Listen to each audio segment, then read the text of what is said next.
Bonjour tout le monde. Merci beaucoup le réseau Entreprendre pour cette opportunité de partager avec vous mon expérience et d'entendre la vôtre aussi. C'était super inspirant ce qu'on vient d'entendre. Je vis depuis hier des rencontres extraordinaires, donc merci beaucoup. Et je suis très fière d'être sur ma terre natale, sur mon territoire, la Guyane, dont je suis originaire. Donc je vais partager avec vous ma passion. Avant tout, je suis docteur en chimie des substances naturelles, donc on va parler un petit peu de chimie, pas trop, mais quand même un peu. Et je suis passionnée par les arbres. Je trouve que ce sont des êtres extraordinaires qu'on a certainement négligés dans nos vies d'humains et qu'on a dévalorisés. On les utilise comme un matériau, principalement, mais ils sont beaucoup plus que ça. Ils ont une intelligence. Et je les ai découverts durant ma thèse, vraiment par hasard, parce que j'ai un background en chimie. J'ai fait Félix Éboué ici en Guyane. Je suis partie faire mes études à Toulouse. Chimie, génie chimique, génie des procédés. Et puis je suis revenue en vacances en Guyane et là, un chercheur du CNRS m'a proposé d'effectuer une thèse sur les bois de Guyane. Et c'est comme ça que j'ai découvert cet extraordinaire monde de la forêt, des plantes et de leur savoir. Donc, je suis une entrepreneure pour un monde plus vert. En fait, c'est vraiment ça. Je suis tombée dans l'entrepreneuriat pour contribuer à un monde plus vert. Aujourd'hui, ça fait 11 ans que je suis au Québec, donc partie en postdoc après ma thèse en 2009. Et au Québec, j'ai créé une première société en 2012 qui s'appelle Biostratège. Puis ensuite, j'ai créé une start-up un an après, parce que Biostratège, l'objectif, c'était de donner du service conseil à l'industrie forestière. Je vais vous l'expliquer après. Et je me suis vite rendu compte, un an après, que peut-être qu'il fallait que je démontre par des produits que c'était pas si fou ce que je disais. Et donc, j'ai créé Bioforextra pour biomasse, forêt, extraction. Et c'est un laboratoire qui a été créé en 2013, dédié aux ingrédients actifs cosmétiques. En 2018, ce laboratoire, je l'ai vendu à une multinationale parce que ma technologie les a intéressés et ils ont voulu l'intégrer pour pouvoir la promouvoir à leur tour. J'ai créé dans le même temps une autre compagnie qui s'appelle Mani Cosmétiques où je suis cofondatrice avec un spa nordique et des hôtels là-bas qui vise à développer une gamme cosmétique entièrement naturelle et sur la base des extraits que j'avais développés dans Bioforextra. Et je suis aujourd'hui actionnaire également d'une usine d'éco-extraction qui est basée dans le Grand Nord québécois et qui est en cours d'implantation. Donc je contribue avec une expertise, donc poursuivre ma mission sur la chaîne. Mais aujourd'hui, je suis en Guyane. Et j'ai créé Biostratège Guyane en 2019. Mais Biostratège Guyane n'est pas sorti de la terre comme ça, c'est vraiment depuis 2014. Donc dès mes premières années d'entrepreneuriat au Québec, j'ai tout de suite voulu exporter le modèle en Guyane. Donc depuis 2014, je travaille un peu en sous-marin avec des chercheurs locaux, etc. J'ai fait pas mal de lobbying auprès des instances ici. Et pour enfin me servir de la vente de ma première société au Québec pour réinvestir sur mon territoire et contribuer en amenant de l'expertise. Finalement, ma mission d'entrepreneur, c'est de contribuer au développement des régions grâce à l'industrie locale des ingrédients naturels et éco-responsables qui visent à valoriser des biomasses et la création de chaînes de valeur, donc de la ressource au marché. Mes entreprises, généralement, elles ont du service et des produits innovants. L'origine de l'idée, c'est vraiment la thèse, comme je vous ai dit. J'ai découvert le monde des extractibles. Je vais vous expliquer c'est quoi les extractibles. Et j'ai étudié en fait en Guyane les bois amazoniens. Vous savez, nos bois, le wapa, vous en avez entendu parler tous, je suppose, qui sont en Guyane, a cette capacité notamment de résister à l'eau, de ne pas gonfler. On peut le laisser tremper pendant des années, il ne gonflera jamais. J'ai découvert aussi que certains bois ne sont pas du tout attaqués par les termites ou les champignons ici en Guyane. Et bien ça, en fait, dans mes recherches, j'ai découvert que c'était dû à des petites molécules qui se trouvent dans la matrice du bois et qu'on peut facilement extraire avec de l'eau ou de l'éthanol, par exemple. Ce que nos grands-mères faisaient d'ailleurs, parce qu'elles laissaient tremper certains bois dans l'alcool pour certaines purges, etc. Donc aller chercher des extraits actifs qui avaient une efficacité thérapeutique. Et c'est comme ça que j'ai découvert cet extraordinaire monde des arbres et leur capacité à se défendre naturellement de l'environnement, des attaques extérieures. Parce que les arbres n'ont pas cette capacité comme nous à s'abriter sous un toit ou à bouger pour s'abriter. Ils doivent se défendre avec leur propre système naturel. Et ils ont cette capacité de se régénérer et une longévité extraordinaire. Donc j'ai découvert ça et après ma thèse, j'ai été invitée au Québec Pourquoi le Québec? Parce que le Québec, c'est aussi 65% du territoire qui est couvert par la forêt. Ça ressemble beaucoup à la Guyane. Il y a des zones qui sont impraticables, qui sont difficilement accessibles, où il n'y a pas la connexion Internet aussi, vous inquiétez pas. Et que, en fait, finalement, il y a ce besoin, il y a cette forêt et il y a ce besoin de valoriser cette forêt également. Donc, au Québec, je suis allée un petit peu plus loin sur mes recherches et j'ai pu découvrir qu'il y avait dans les biomasses forestières, donc dans les résidus de la transformation du bois que les industriels forestiers jettent finalement ou brûlent à perte certaines fois, il y avait une richesse moléculaire incroyable. Mais pourtant, personne n'en faisait rien. Et donc c'est de ce premier constat entre la forêt boréale, incroyable forêt boréale avec une biodiversité quand même extraordinaire, et la forêt amazonienne, deux populations de forêts totalement différentes, qui ont des défis différents, puisqu'en fait la forêt boréale, elle doit résister à 60 degrés quand même de variation de température entre l'hiver et l'été. Donc il faut quand même être assez costaud pour résister à des bordées de neige et le froid qu'il y a là-bas, ça je peux vous le dire, je peux témoigner. Et en Amazonie, on a cet environnement hyper humide et hyper chaud où là les micro-organismes explosent et que l'arbre a besoin de se défendre en fait contre ces attaques-là. Donc deux forêts avec des peuples incroyable. Et les extractives jouent ce rôle de défendre ces arbres, ces êtres vivants.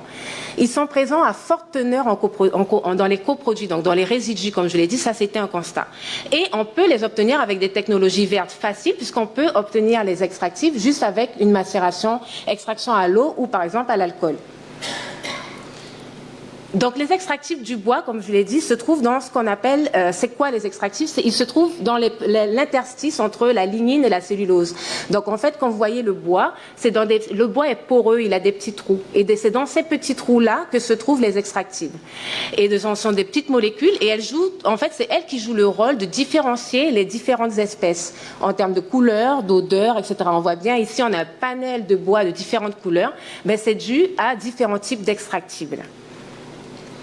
Et leur variabilité est importante parce que dépendamment qu'un arbre va pousser au Québec ou pousser en Amazonie, pousser à l'est ou à l'ouest de la Guyane, dépendamment de la saison et de l'âge de l'arbre, ces extractifs vont être différents. Leur composition, leur teneur va être différente. Donc il y a une variabilité naturelle. Et un extrait, c'est quoi? Un extrait, c'est un mélange complexe de plusieurs extractifs, donc de plusieurs familles de molécules. Et parmi ces molécules-là, il y en a qui sont très très intéressantes et là je vous ai mis les polyphénols et les terpènes et qu'on peut en fait utiliser et obtenir uniquement à partir de solvants verts et qui ont des activités biologiques d'intérêt pour les humains. Notamment, vous en connaissez plein des extractifs, vous connaissez tous l'aspirine. L'aspirine est obtenue à partir des écorces du saule, notamment.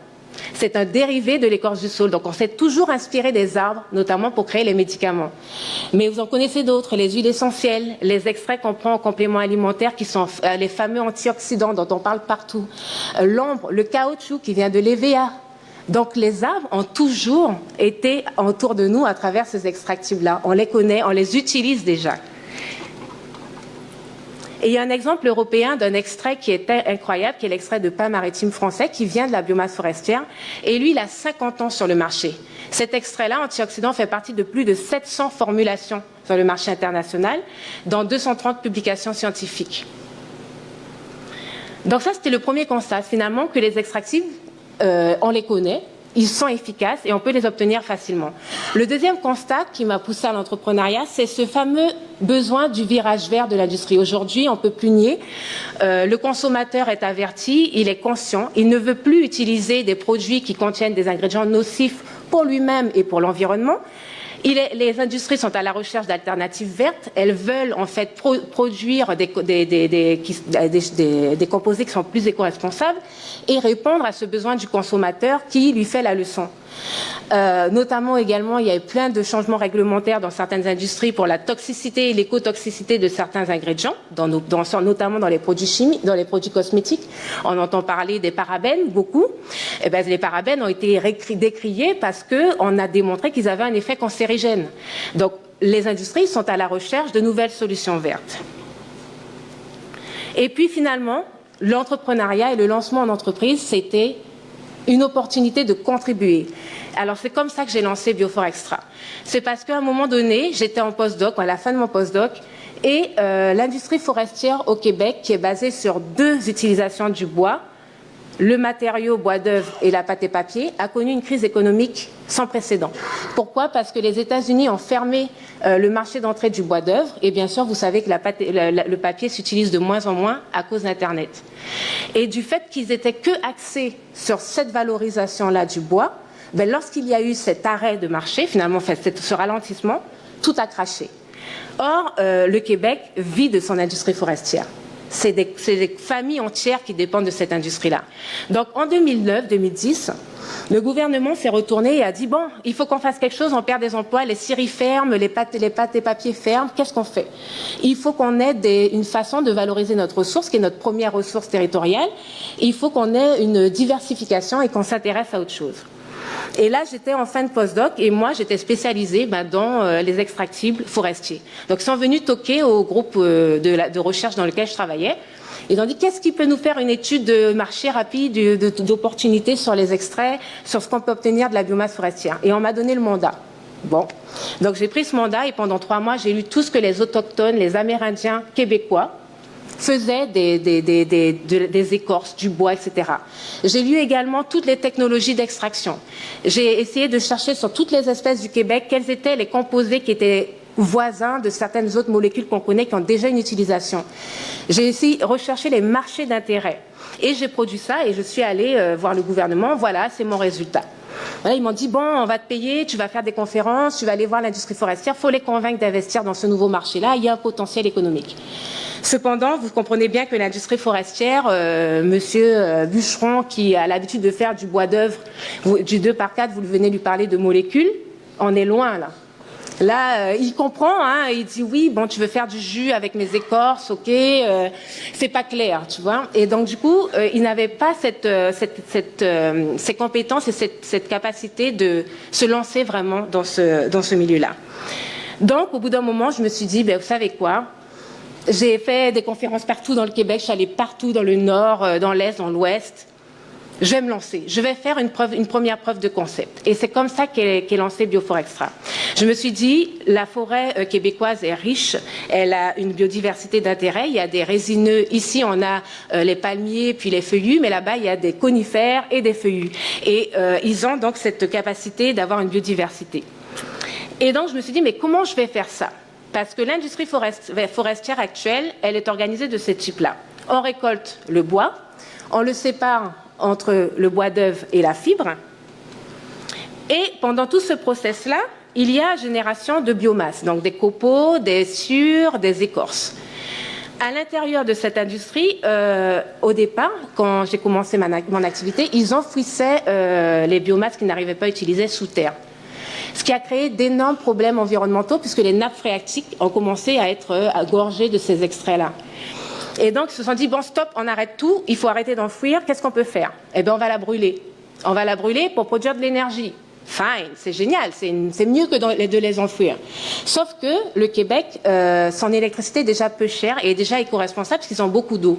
Donc, rajouter une industrie éco-responsable sur une industrie éco-responsable, c'est pas si éco-responsable que ça. Parce qu'au final, ça crée plusieurs usines de cogénération un peu partout, sauf qu'elles n'arrivaient pas à vendre leur électricité. Et Hydro-Québec était comme, je te l'achète gratuitement. Tu vois, quelque part, c'était vraiment à bas prix. Donc, c'était pas si lucratif de faire ça. Alors moi, je me suis dit, ce qu'on peut faire, c'est créer, en fait, une filière intégrée juste après l'industrie de première transformation et avant de tout brûler, extraire les principes actifs pour un marché d'intérêt. C'est ça le concept Biofor Extra. Les écorces en particulier a été mon premier focus. Pourquoi? Parce que les écorces étaient le seul matériau qui était destiné à la cogénération et le seul matériau dont ils ne savaient pas quoi faire. Parce que les copeaux s'étaient recyclés dans les pâtes et papiers et les sciures pouvaient être lamellées collées. Sauf que les écorces, on ne savait pas quoi. Et c'est 2,4 millions de tonnes annuelles d'écorces qui sont produites par l'industrie forestière. Donc, quand on regarde les écorces, c'est très intéressant parce que c'était l'une des parties en chimie qu'on a étudiée au sein du groupe où j'étais. Et on a constaté que c'était la partie de l'arbre qui était la plus riche en extractibles. Et pourtant, c'était elle qui était jetée. Ensuite, on a constaté que c'était la plus riche en polyphénol, qui était une des classes de molécules que je vous ai montré, qui est connue pour être hyper antioxydante, antimicrobienne, etc. Donc l'intérêt était clairement là. Et en plus de ça, il y a une analogie qui est formidable. L'écorce, c'est la peau de l'arbre. C'est celle qui le protège en fait des agressions extérieures. Et en fouillant un peu sur la biologie de l'écorce et de la façon dont elle est organisée, je me suis rendu compte qu'elle était organisée en couches identiques à la peau de l'homme. Donc je me suis dit, mais c'est parfait, ça fait une très belle analogie, un très beau biomimétisme. Et pourquoi ne pas extraire les extractives, les extraits, pour que la peau de l'arbre puisse protéger la peau de l'homme. Et donc, je me suis dit, on va s'adresser à la cosmétique. Donc, c'est ce qu'on a fait. On a intégré, en fait, une filière parallèle, une filière intégrée juste après l'industrie de première transformation. On extrait les molécules bioactives et on les a adressées à la cosmétique. Et pourquoi la cosmétique? Parce que la cosmétique était dans un virage vert, mais aussi parce que le consommateur de la cosmétique est très particulier. Il achète les produits cosmétiques sous l'émotion. C'est un marché qui ne connaît pas vraiment la crise et qui est tout le temps en forte croissance. Et finalement, cette cosmétique, elle doit tout le temps innover, tout le temps en continu. Elle a besoin d'amener de nouveaux produits, des produits qui répondent aux attentes du consommateur. Elle était donc prête à recevoir ce type d'ingrédients-là, ce nouveau type d'ingrédients-là. Et de plus, en fait, je me suis dit, la cosmétique, elle va parler, parce que c'est une industrie qui joue beaucoup sur le marketing et le telling story. Et donc, je vais pouvoir passer mon message d'éco-responsabilité, passer mon message du fait qu'on a gaspillé, en fait, de la ressource forestière depuis des années, en la jetant, parce qu'on a vu le bois de telle façon et pas comme ça. Et finalement, c'est elle qui va commencer à passer mon message parce qu'elle, elle parle. Les marques cosmétiques font de la promotion, font du marketing sur les ingrédients actifs. Et donc, je fallait créer ce pont entre deux industries qui ne se parlaient pas, la forêt et la cosmétique. Un, parce qu'on allait pouvoir diversifier l'industrie forestière, et de l'autre côté, on avait une cosmétique qui devenait plus naturelle, écologique. Mais développer un ingrédient, ça demande plusieurs étapes. Donc, premièrement, il faut s'intéresser à la matière première. La matière première, comme je vous l'ai dit, elle varie. Donc, on passe beaucoup d'étapes à comprendre la matière première et ensuite à la travailler pour qu'elle soit extractable de façon la plus efficace. Ensuite de ça, on doit objectiver l'extrait. Il est nécessaire de démontrer son efficacité parce qu'une industrie comme une autre n'achètera jamais un extrait, même s'il est naturel, si on n'a pas monté un dossier qui démontre que ça fonctionne aussi bien que du synthétique ou du pétrochimique. Et ensuite de ça, il faut répondre aux réglementaires, donc standardiser. Donc il y a plusieurs étapes qui sont nécessaires et finalement jusqu'à arriver à la formulation de cet ingrédient. Et en vrai, c'est là que j'ai eu des surprises parce que l'idée est géniale. Mais lorsqu'on commence à développer, et qu'on arrive au moment de la formulation, on dit voilà, j'ai trouvé l'extrait génial, il est anti-âge, il est antioxydant, etc. J'ai été confrontée à des défis de l'application. Notamment, un des défis, c'était que les extraits de la forêt sont très colorés. Et je ne sais pas si vous l'avez remarqué, mais depuis des années, en cosmétique, vous achetez des crèmes qui sont blanches. Est-ce que vous l'aviez remarqué ça? On vous a fait croire pendant des années qu'une crème blanche, c'est une crème efficace. Est-ce pas vrai? Les crèmes de Clarins, d'Estée Lauder, etc., depuis des années, elles sont blanches. Donc, quand on arrive avec un ingrédient qui est hyper coloré et puis qui amène une couleur, c'est sûr que ça, tout de suite, on m'a dit, oups, ah, il est super efficace ton extrait, mais par contre, la couleur, je ne sais pas comment les clients vont prendre ça. Alors, ça m'a tout de suite allumé, je me suis dit, ah, donc il y a vraiment des codes dans cette industrie cosmétique. Donc, elle veut devenir green, elle veut devenir sustainable, mais finalement, est-ce qu'elle n'a pas elle-même à briser ses propres codes? Et il a fallu donc que je convainque, en allant dans des sommets cosmétiques sur l'éco-responsabilité et en les mettant devant leurs propres règles qu'eux-mêmes ont mis en place, en leur disant, aujourd'hui vous voulez être green, il va falloir rajouter de la couleur dans vos petits pots de crème. Et convaincre vos clients que effectivement la couleur, ça amène la richesse de la nature. La nature n'est pas transparente, elle est colorée, elle est pleine de couleurs. Et il va falloir démontrer que oui, vous avez fait croire pendant des années qu'une crème blanche c'est efficace, mais c'est pas si vrai. Voilà, en fait, une crème blanche, c'est purement synthétique, tout simplement. Parce que lorsqu'il y a des extraits naturels, eh ben, il y a de la couleur. Les polyphénols, c'est la couleur de l'arbre, c'est la couleur des plantes. C'est elles qui viennent amener la couleur. Donc j'ai été activiste pour défendre mon produit et dire on doit changer, on doit faire un virage vert, ben, ça passe par changer certains paradigmes. Et ensuite, il a fallu mettre en production, une fois que quand même j'ai réussi à intéresser, il a fallu mettre en production, de concevoir une chaîne de valeur. Qu'est-ce qu'une chaîne de valeur? C'est de monter des maillons de la ressource jusqu'au marché. Et là, un autre défi. Parce que quand je dis à M. Joe Lauder, qui travaille dans la série XY, ben, ça me prend du bois, ça me prend du boulot, des écorces de boulot. Est-ce que tu peux m'en amener sur le site? Ah ben, pas de problème. Là, il ramasse tous les gravillons, tout ce qui va avec, parce que lui n'a pas notion, en fait, des requis que vous avez sur... Donc, j'ai été confrontée à une industrie forestière où il a fallu que je calibre avec eux, que je m'adapte, mais tout en étant très diplomatique, parce qu'au final, je ne pouvais pas non plus rejeter, parce qu'eux, ils sont dans des tonnes, des millions de tonnes. Ils ne vont pas s'arrêter pour mon besoin de 1 tonne ou de 100 kilos, là. Tu veux un camion, c'est 35 tonnes de camion qui part. D'accord? Donc moi, quand j'ai reçu mes premiers camions de 10 tonnes, ben, il y avait un peu de branches, un peu d'écorce, un peu de ceci, un peu de cela. Et là, il a fallu que je leur explique, ah non, non, non, ça me prend des écorces pures. Parce que si je n'ai pas des écorces pures, je n'aurai pas mon extrait pur à la fin. On a vu la variabilité, je vous l'ai expliqué. Ça a été tout un défi parce que finalement, j'ai dû m'organiser par moi-même avec une coopérative forestière pour aller, pendant qu'ils scient en fait les grumes, récupérer l'écorce fraîche en tombée de l'écorçage. Et là, j'étais sûre d'avoir une espèce dans mon bac et juste cette espèce-là et juste des écorces. Donc, ça a été tout un défi. Ensuite de ça, il fallait extraire. Donc, l'extraction, il fallait une usine qui était capable de me reproduire le procédé que j'avais fait en laboratoire sur une plateforme industrielle en suivant exactement mes règles. Cependant, au Québec, il n'y avait aucune structure industrielle, pas de plateforme d'extraction. Donc, on pense souvent que certains pays industrialisés ont tout. Ben, vous savez quoi? Ils sont comme en Guyane. Il n'y a pas de plateforme d'éco-extraction au Québec. Ils ne valorisaient pas leurs ressources naturelles. Et donc, au final, j'ai dû faire un peu comme Ngo Shoes, donc trouver une façon éco-responsable de transformer mes écorces avec une coopérative forestière, packager ça en big bag, envoyer par bateau en France pour les extraire. Et tout en travaillant avec le Québec, en leur démontrant que c'était faisable, travaillant avec le gouvernement sur des études de faisabilité pour une première usine d'éco-extraction sur laquelle aujourd'hui je suis actionnaire. Donc voilà, il y a eu des défis parce que c'est un grand territoire, il a fallu que j'aille voir des scieries un peu partout, travailler sur la pureté des écorces, etc. et mettre en place cette fameuse chaîne de valeur. Voilà la chaîne de valeur et c'est sur ça que j'appuie aussi mon modèle en Guyane. Lorsqu'on part d'une ressource et qu'on veut arriver à un marché d'application, il y a plusieurs maillons qu'il faut mettre en place. Lorsque vous recevez la ressource, elle est brute, d'accord? Quelle que soit la plante, elle va être brute. Il faut donc la transformer et la préconditionner pour qu'elle soit adaptée à l'extraction.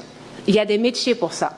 Il y a des gens, c'est leur métier. Ils font que ça. Séchage, broyage, tamisage des plantes, d'accord? Et ils font du chiffre d'affaires. Donc ça amène déjà une valeur à la ressource de faire ça.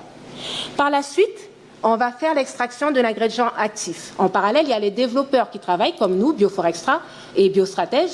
On avait cette capacité de développer des actifs avec des dossiers techniques pour divers marchés.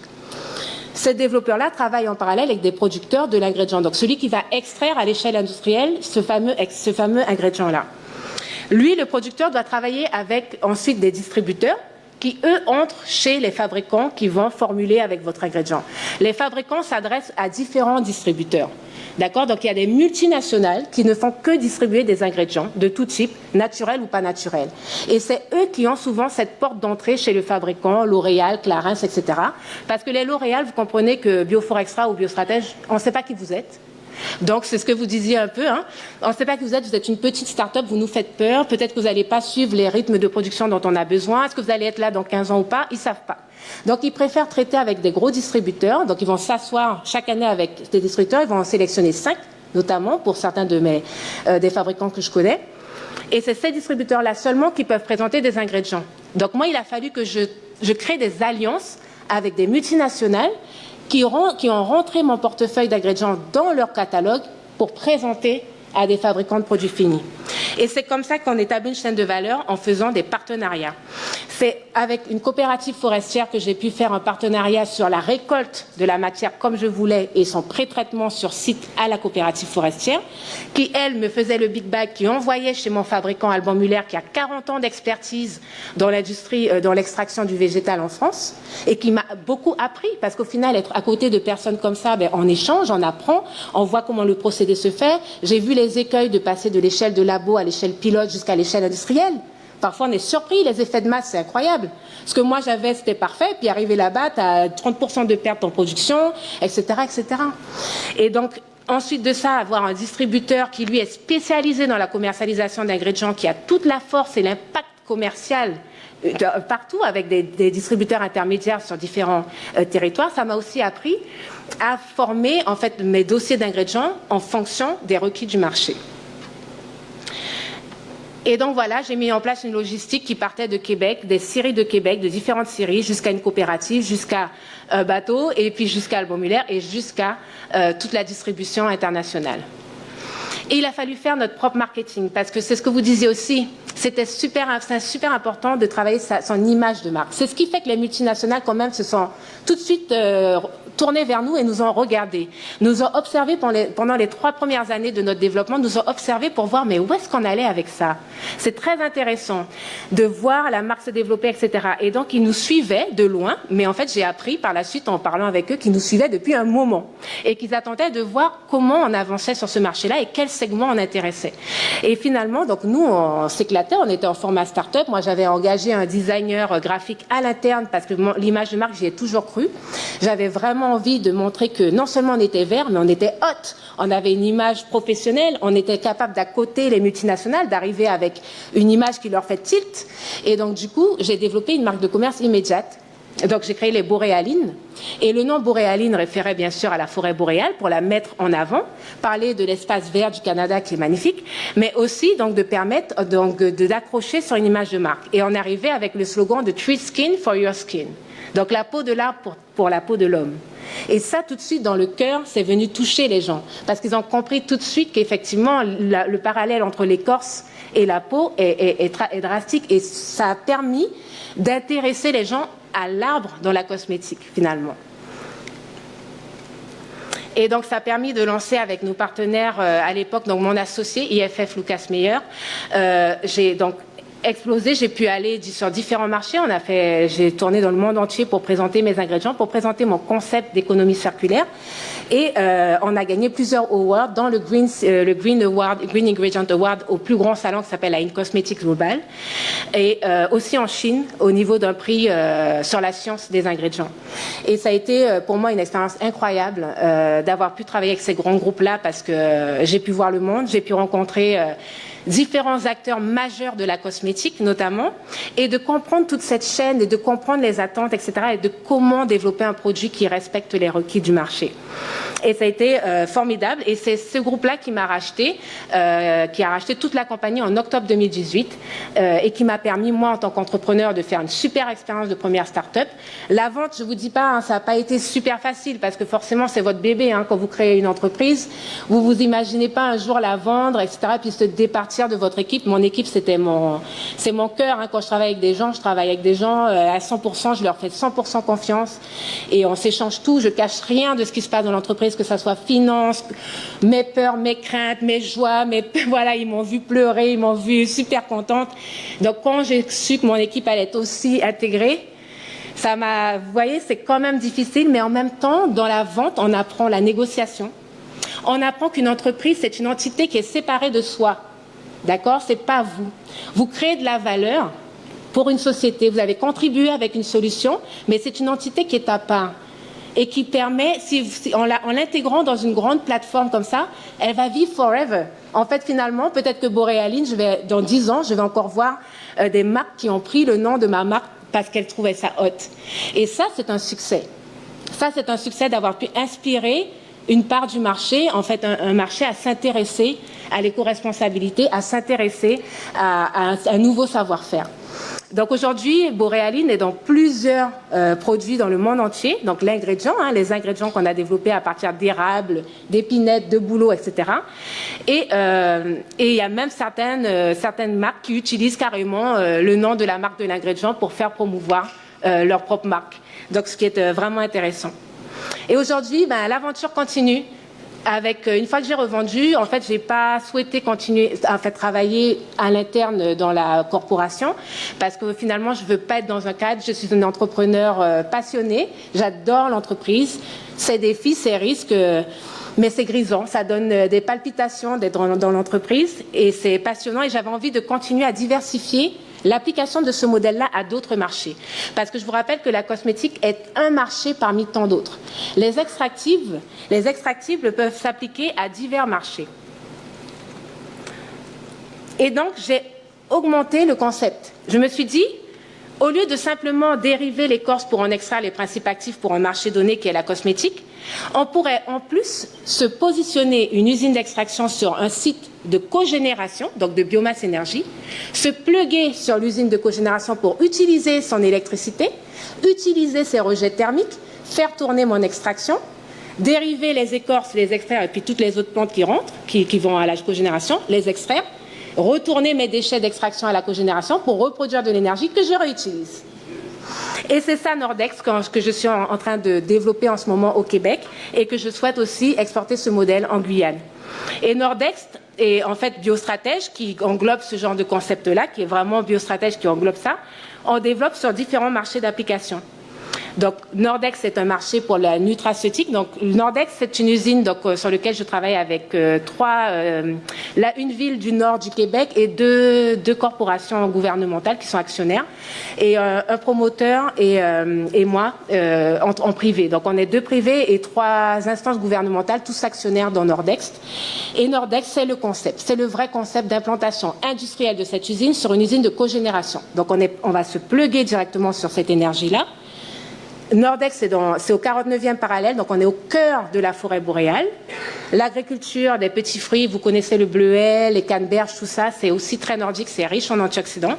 Donc c'est ça qui va nourrir Nordex et qui va permettre d'atteindre le marché alimentation animale et nutraceutique. Donc là, ça va permettre de faire la vraie démonstration industrielle de ce concept en économie circulaire. Et puis, on s'est alliés. Donc, aujourd'hui, Biostratège, qui est ma compagnie sur laquelle je continue à travailler au Québec, je développe les ingrédients pour eux. Mais maintenant, j'ai ma plateforme industrielle sur laquelle je vais pouvoir mettre à l'échelle mes procédés. Et on continue à travailler avec des distributeurs et des fournisseurs de matières premières qui sont nos alliés sur cette chaîne. Ça, c'est la marque qu'on est en train de lancer, des extraits de petits fruits et d'écorce d'épinettes noires avec Nordex. Et maintenant, Biostratège Guyane, c'est encore plus large, parce que maintenant qu'on comprend toute la chaîne et que j'ai pris de l'expertise là, ici, j'ai décidé que je vais faire plus gros. Voilà. J'ai décidé de mettre la Guyane plus haut que ça. Donc, je vais diversifier mes intrants. Diversifier mes intrants, je vais me baser sur tout ce qu'il y a en Guyane comme filière. La filière bois est une des filières principales, donc oui, je vais réutiliser les biomasses que produit la filière bois ici. Ici, ce ne sont pas les écorces. Ce sont les sciures. Les écorces ne restent pas sur l'arbre parce que l'arbre reste 2 ans dans les parcs agrumes, donc l'écorce s'effrite, vous voyez. Sauf que l'industrie du sciage ici produit beaucoup de sciure. Et la nature, elle est super bien faite parce que les bois amazoniens n'ont pas des écorces super épaisses comme le manteau des bois nordiques. Ils n'en ont pas besoin. Par contre, ils mettent tous leurs extractifs dans le duramen, qui est l'intérieur du bois, celui qu'on coupe, qui a l'intérêt propriété mécanique, pour protéger leur cœur, qui est souvent affectés par les termites, etc. Donc, eux, ils protègent leur cœur avec des extraits sur tout le long des cernes du bois. Magnifique. Et donc, quand on scie ce bois-là et ça génère beaucoup de sciure de ce duramen qui est le plus riche du bois amazonien. Donc, il y a beaucoup de choses à faire avec cette biomasse puisque vous avez entendu hier la CTG, la filière bois est en train de progresser. Il y a un besoin de construction everywhere ici. Il faut construire parce que la population est jeune puis la démographie est énorme. Et du coup, on va aussi se baser sur des filières agricoles parce que l'agriculture se développe beaucoup en Guyane et je pense que cette filière d'ingrédients naturels va stimuler l'agriculture guyanaise. Notamment, on travaille avec Yana Wasai et d'autres partenaires agricoles ici qui sont sur le Wasai, l'or pourpre, je crois que j'ai vu dans France Guyane récemment, c'est ça, exactement ça, l'or pourpre. Et puis le lawara, et puis etc., etc. Hein. Je ne vais pas vous citer, mais ici au Québec on a 120 espèces, ici c'est 1200. Donc il y a de quoi jouer, il y a de quoi jouer pendant des années. Et on va s'adresser, en fait, Biostratège Guyane, donc c'est un laboratoire d'éco-extraction qui va être spécialisé dans le développement d'ingrédients naturels et écologiques de Guyane française, qui va en fait développer ces ingrédients avec des dossiers techniques qui pourront s'adresser à divers marchés, cosmétiques, nutraceutiques, industriels. Pour l'instant, on s'intéresse beaucoup à la nutraceutique. Et puis on a 2 autres projets qui sont sur les biopesticides pour promouvoir l'agriculture biologique en Guyane. Donc se servir des extraits de plantes pour aider les autres plantes à se développer. D'accord? Donc on a un projet comme ça aussi pour montrer qu'on peut en fait appliquer ces ingrédients-là à divers marchés. Donc la vision, elle est large. Comme je vous ai dit, Biostratège Guyane, on veut intégrer le portefeuille des ingrédients. Donc on va s'adresser en B2B à des fabricants de produits finis. Mais on a décidé également de faire des concepts de chaîne de valeur locale immédiate. Ça veut dire de s'allier avec un utilisateur local de nos ingrédients. Notamment, je vais vous montrer un projet qui est Nutramazonie, qu'on a promotionné au niveau du concours ILAB et qui a été l'un des seuls projets ultramarins nominés au concours ILAB de BPI France en 2019 et qui, lui, en fait, montre une chaîne de valeur super intéressante. On a décidé d'extraire, en fait, de développer un portefeuille d'ingrédients à partir de matières agricoles guyanaises, comme le wassaï, etc., d'en faire des ingrédients nutraceutiques qu'on va développer avec et qu'on va vendre, en fait, enfin, qu'on va utiliser dans une marque en partenariat avec Dilo pour créer une boisson fonctionnelle pour les sportifs.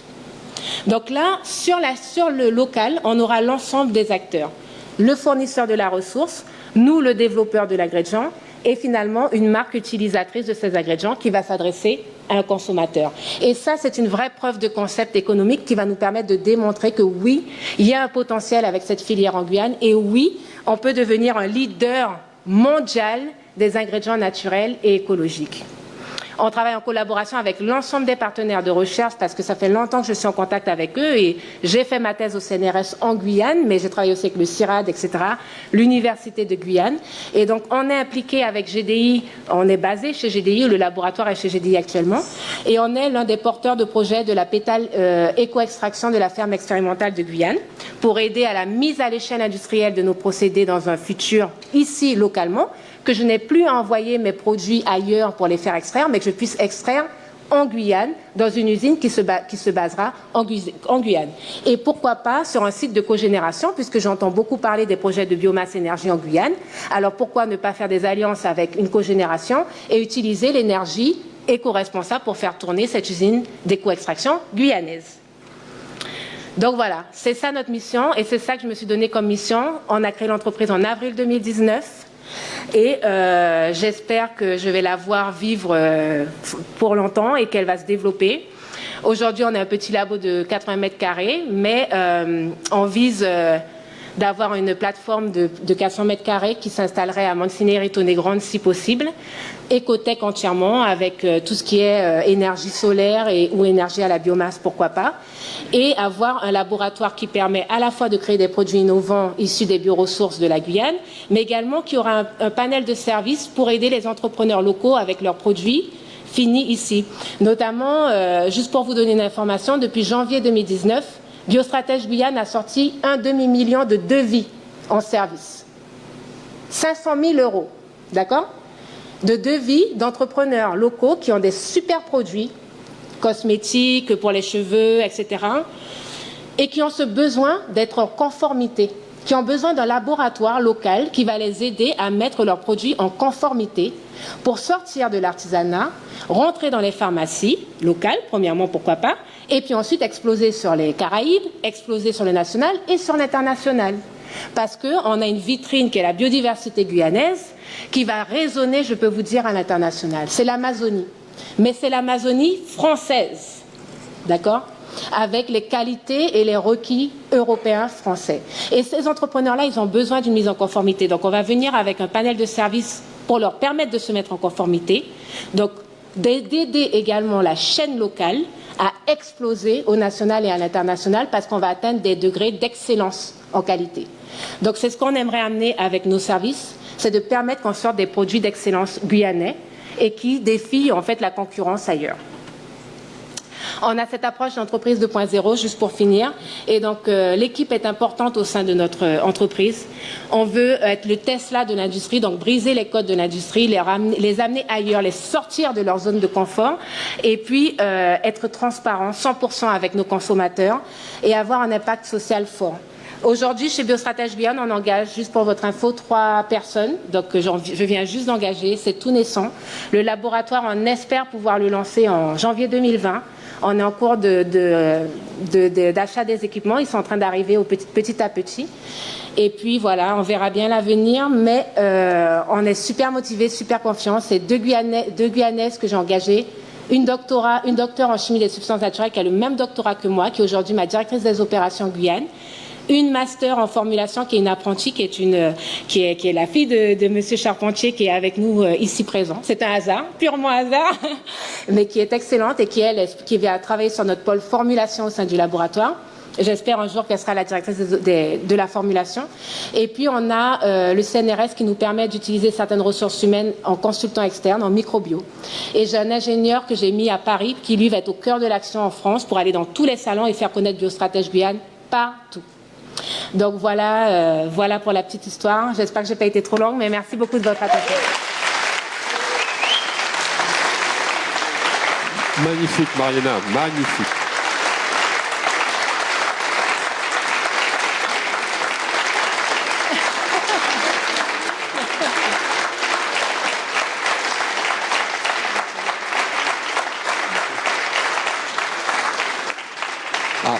Je te confirme que tu as été longue, mais tu étais inarrêtable et c'était magnifique. On ne pouvait pas interrompre ce discours, vraiment. Je pense qu'on va zapper la partie questions-réponses. On vous laissera le soin de poser des questions directement à Mariana, hein, pour ne pas rallonger. Avant de recevoir Philippe Loss, mais n'hésitez vraiment pas à discuter en direct avec elle. Alors, juste une petite chose, je tiens encore vraiment à remercier Mariana, parce que sachez qu'elle est arrivée hier et qu'elle repart ce soir, et qu'elle est venue uniquement pour la Biennale.